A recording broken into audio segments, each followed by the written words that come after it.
I shouldn't have looked at him that way, but I did, and it changed everything. My name is Luther. I'm 26, barely out of college, and trying to keep my life in some kind of order. I had stopped believing in love until that delivery. Dean Whitaker didn't want me here. I could see it in his eyes the first time I came through that door, eyes sharp like glass right before it breaks. He was once a strong man, they said, a football player who needed no one. Now, he sat in a wheelchair, his body trapped between memory and this cold, hard present. I was his caregiver. That was the job description, not the man trying to breathe through pain or the one I found myself watching when I thought he wasn't looking. I remember the first time I helped him out of bed. The silence between us was thick, broken only by the faint hum of the heater and the rustle of his cotton shirt, too big, sagging at the shoulders like his pride. He never looked at me, didn't say a word. His feet touched the cold floor, bare, pale, vulnerable. That image stayed with me longer than it should have. You tell me if it was wrong to feel something stir in me then. I followed the rhythm of his quiet world for days, moving like a shadow just beyond the edges of his vision. There was a distance between us as vast as silence itself. I learned that trust was a fragile thing, easier to shatter than build. But every day, I came back, carried towels, brewed coffee, adjusted his pillows. It was all small, almost invisible. And yet, in those moments, when his eyes flickered just once towards me, I felt a current, like electricity humming beneath the skin. I thought caring was just a job. I was wrong. The first time I dried his feet after a bath, my fingers trembling as they brushed the towel over cracked skin, I realized something. Care was a kind of confession too, a slow reveal of what we dared not say. My hands, they hesitated, then reached. He didn't pull away, not completely. That night, I stood by the window, watching the streetlights flicker under a sky full of dark. I wondered if Dean knew what was happening between us that had nothing to do with hospitals or routine. I wondered if he felt it too, or if it was just me, lost in something I couldn't yet name. This was only the beginning, but a beginning that meant everything had already started to change. Days passed, like the soft, repetitive ticking of a clock no one watches closely enough. I came in every morning with a coffee cup in one hand, folded towel in the other. Routine was the invisible tether tying us together, even if the space between us felt unbridgeable. Dean sat stiff, his jaw clenched, eyes fixed ahead like he was parsing the future or pinning down some painful memory. The silence spoke louder than words, a language neither of us dared to learn at first. Coffee grew cold in its mug as he ignored the warmth it offered. I watched him from the doorway or from just behind his chair, the way his fingers trembled slightly when he adjusted the blanket, the subtle twitch in his mouth when he tried to talk but held the words back. Those moments were shards of vulnerability in a fortress of pride. Sometimes I placed the towel beside him, a simple, clean object, soft and waiting. It felt like a silent promise. I was there. He could drop the armor if he wanted, but he didn't. Not yet. The space between us was filled with words unsaid. I wanted to bridge the gap, but my silences piled up like bricks. I wondered if he noticed how carefully I navigated the room, how my hands rested, just a breath away from his skin, but never dared to close the distance. I began to learn his rhythms, the way he flinched at sudden movements, the way his breath caught when he tried to stretch out of pain's reach, stubborn and raw. I wanted to reach in and soften those edges, but he was a man who held himself tight.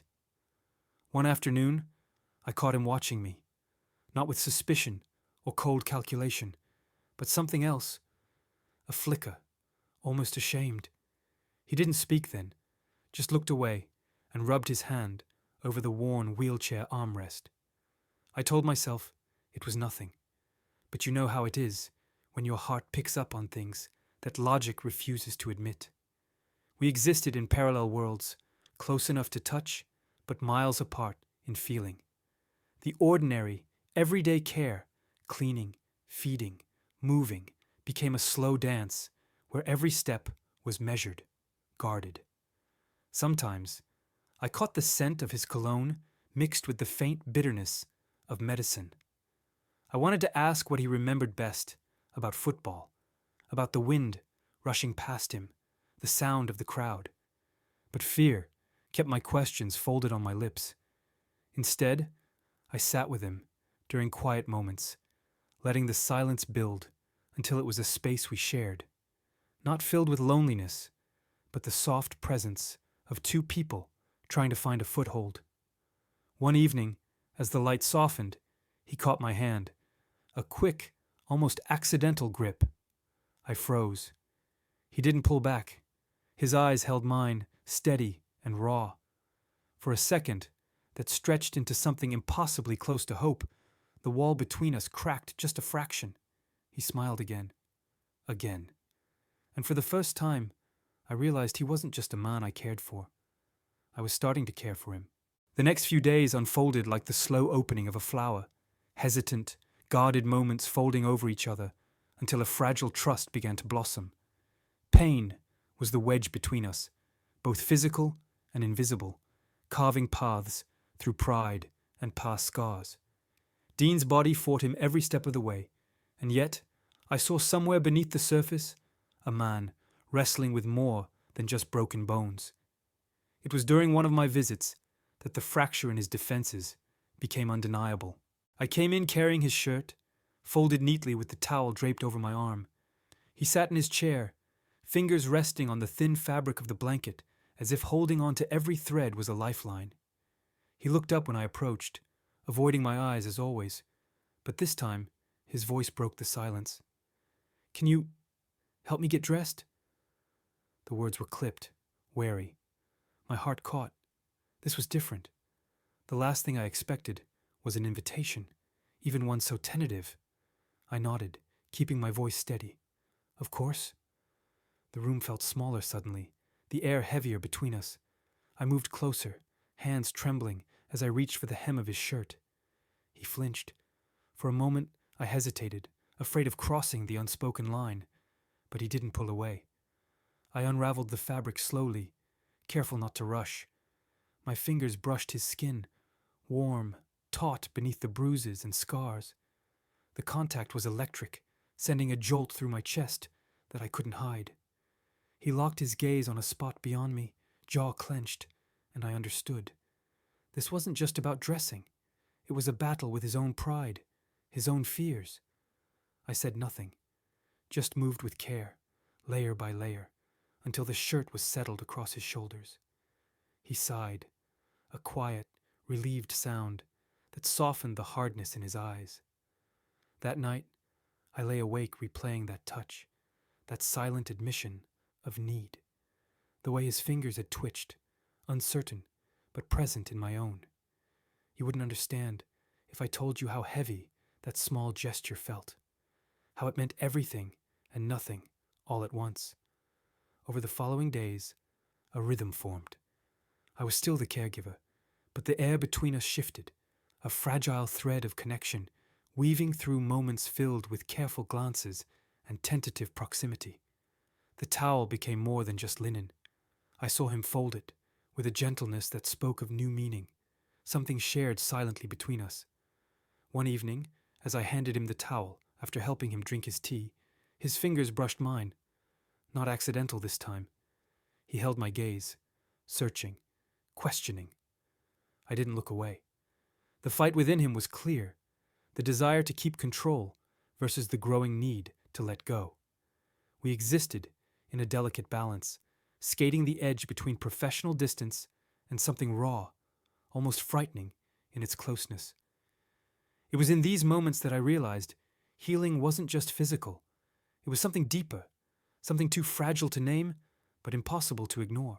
The storm came without warning, thunder cracking like the brittle walls around his heart. I remember the rain drumming against the window, a relentless percussion that matched the pounding in my chest. It was the first time Dean opened a door I hadn't dared knock on. He gestured toward the wheelchair, voice quieter than usual. "I want to tell you about the accident." I didn't move. I stayed close, every nerve alert to the weight in his words. He began, voice low, but steady, like he was trying to keep it together, even as the memories clawed beneath the surface. I listened. No interruptions, just presence, breaths shared in the dim light. He spoke of the crash, the night that shattered everything, how he lost control, how the silence after the sound was worse than the pain. There was shame in his tone, like he blamed himself for breaking apart. I wanted to reach out, to touch, to hold, to somehow pull him back from that darkness. But I just watched the way his hands curled around the wheelchair's rims, knuckles white. He looked at me then, really looked, eyes unguarded for the first time. "I didn't want you to see me like this," he said. I shook my head, voice soft. "I'm here. All of you." The storm outside was relentless, but inside that room, something shifted. The quiet between us was no longer cold. It was charged. I sensed the weight lifting, bit by bit. He told me about his fears, of being forgotten, of never being enough, and without words, I told him he was not alone. When he reached out to squeeze my hand, it wasn't just gratitude, it was trust. That night, as the rain softened, I saw a glimpse of the man who was still there beneath the pain, the man I was starting to know. We stayed silent, but everything was said. The bathroom light was soft, casting a warm glow over the white tiles. It was smaller than his room, but somehow filled with more vulnerability. When he agreed to let me wheel him there for a bath, I knew something had shifted irrevocably. His eyes flickered with hesitation as I positioned the wheelchair near the tub. The towel, folded neatly on the chair beside us, seemed to hold the weight of unsaid promises. I worked slowly, gentle hands moving water over skin that held stories I couldn't yet fully grasp. The air was thick with the scent of soap and something uniquely his, earthy, faintly bitter, the smell of survival. His breath hitched when I ran the cloth along his arm, fingers closing reflexively, but not resisting. The warmth of the water clung to us both, concealing the trembling beneath. I saw the muscles in his jaw loosen, the tension softening like a taut string finally released. He didn't speak, but his eyes held me, vulnerable and unguarded, in a way that made my heart ache. The towel became a lifeline, something more than linen. It wrapped around him like a fragile shield, and later, around me, when he reached out in the quiet aftermath. I realized then that care was no longer a task. It was confession, a silent admission of something neither of us was ready to name, but both felt. He looked at me again, and this time I met his gaze without flinching. There was no need for words. The moment was our own. Afterward, as I helped him back into his chair, the simple act of drying his hair brought a new tenderness to my hands. His skin was soft, vulnerable. I dared to brush a stray wet lock from his forehead. He smiled, small, almost shy, and I knew that care had turned into something deeper, something real. Wrapped in the damp towel, the fabric clinging to our shared silence, Dean's eyes held a softness I'd never seen before. It was the moment when the walls around us fell away, not with a crash, but a steady, quiet peeling back of layers. He thanked me, not with words loud or dramatic, but with a whisper that felt like a confession. "Thank you." I wanted to say more, to tell him that this wasn't just care anymore. It was something that had quietly bloomed in the spaces between routine and touch. I swallowed the lump in my throat. You wouldn't understand what it feels like to love someone this quietly, this deeply, to watch them let go of their pain and offer you pieces of their heart wrapped in vulnerability. We stayed close, the towel between us thin, but enough to hold the rising warmth of something new. His hand found mine, fingers curling in soft hope. I told myself it was just the job, that nothing had changed. But my heart spoke a different truth. For the first time, I let myself admit what I had been denying. I love him.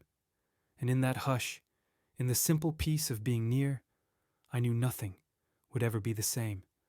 Silence was an answer too. And love, sometimes, speaks loudest in the quiet.